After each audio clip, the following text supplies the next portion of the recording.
The morning sun rose over the bright little town of Strasbourg in the year 1518.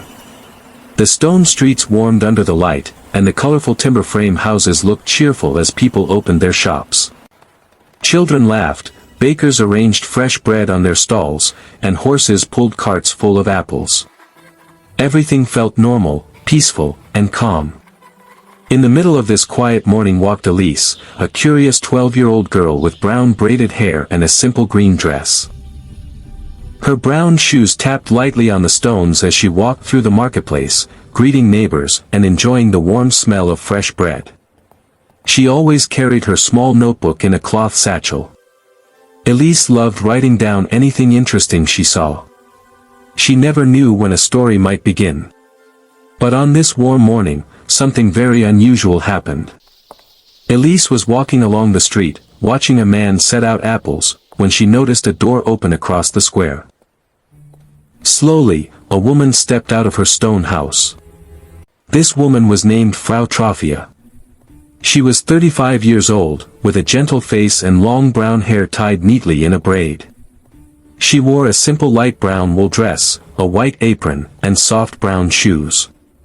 Her mood did not match the sunny morning.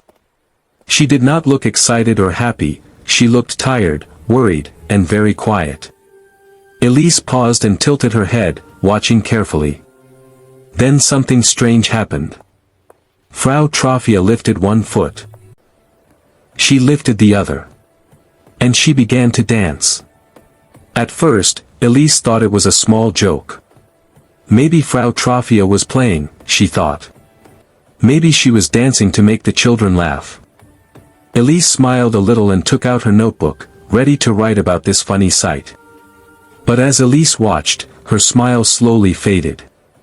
Frau Troffea did not smile. She did not laugh. She did not stop.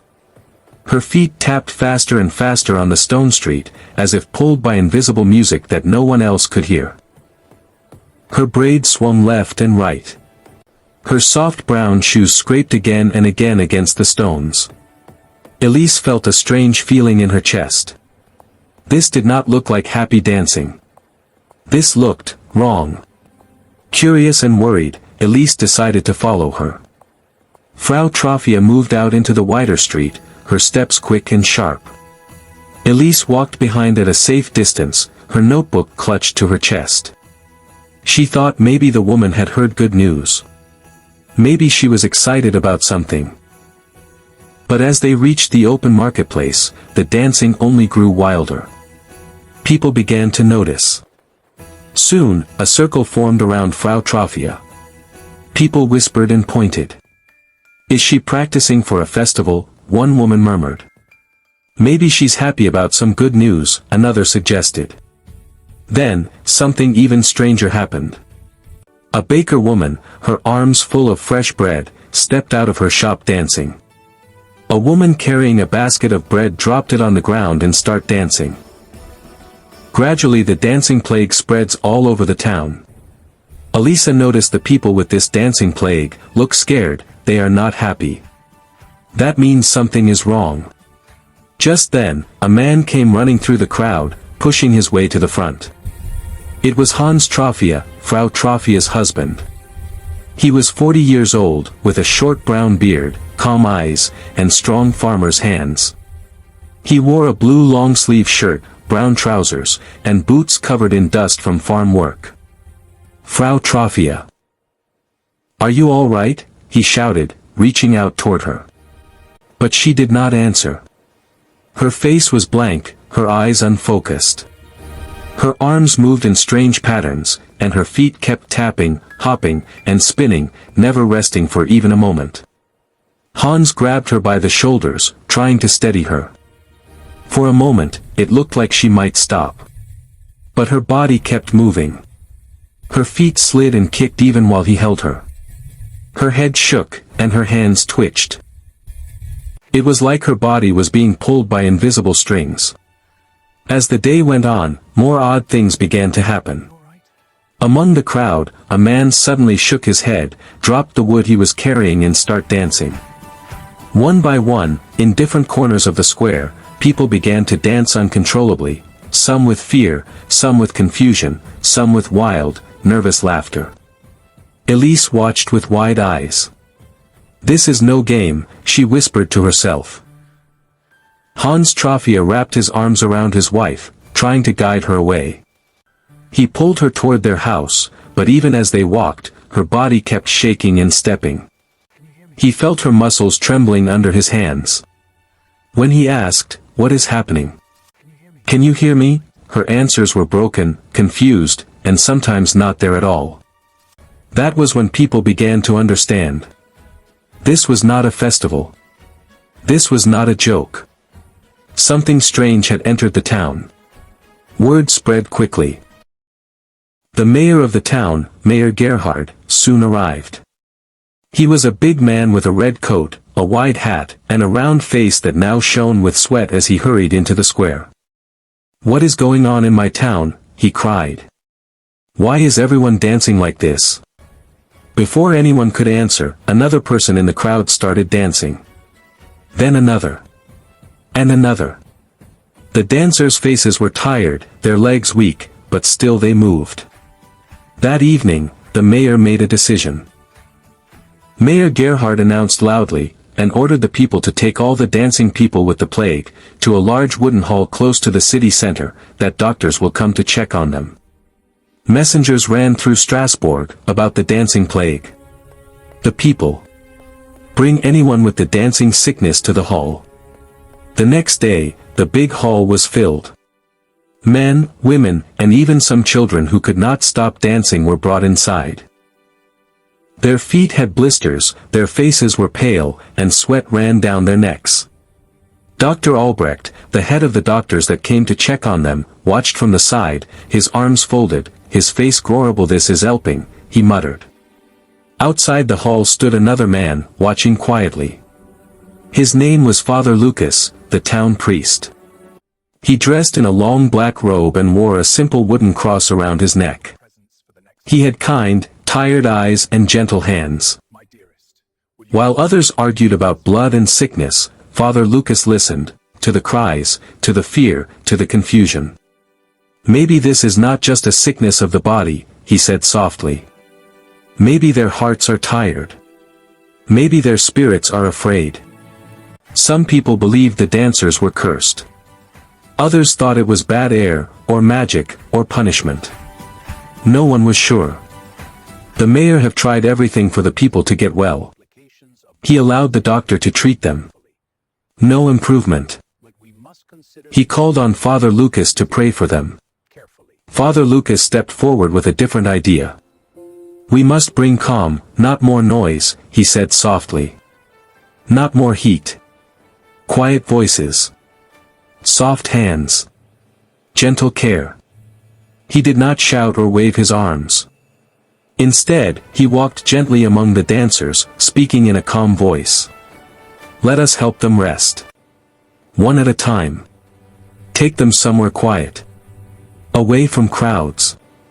Away from drums." Families began to listen. Mothers and fathers, brothers and sisters, neighbors and friends moved slowly out of the hall.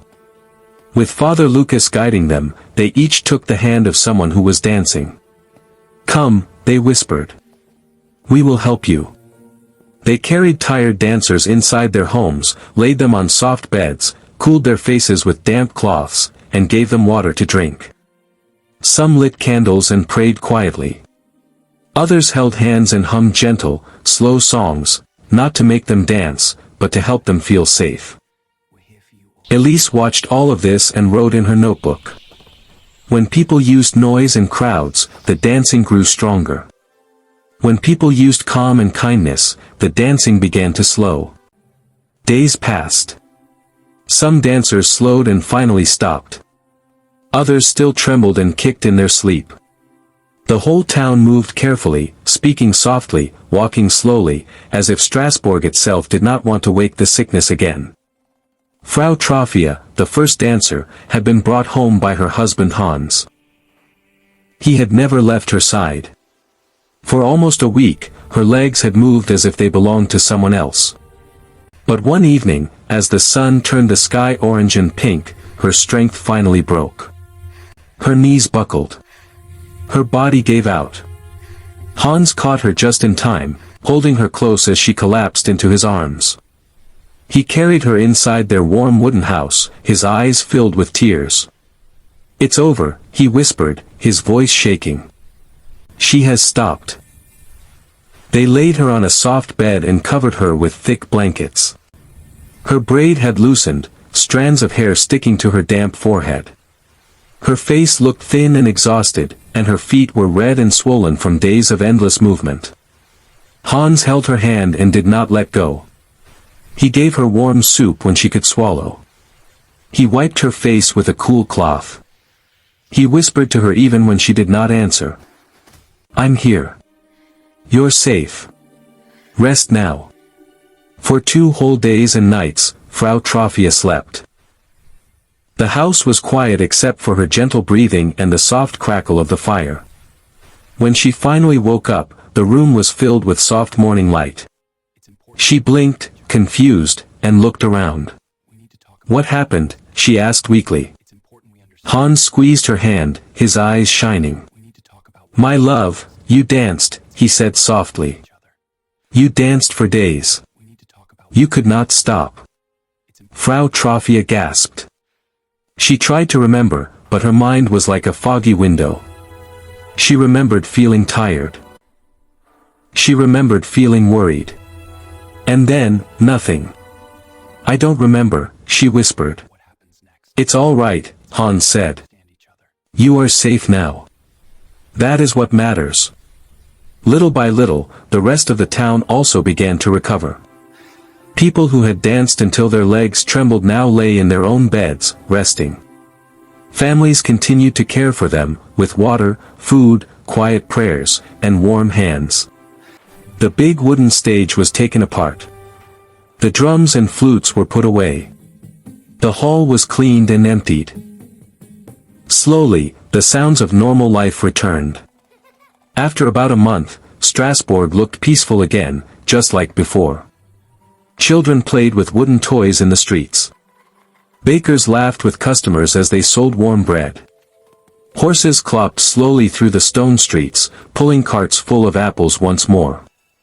Sometimes, in the evenings, Dr. Albrecht, Father Lucas, and Mayor Gerhard stood together outside the town hall, speaking in low voices.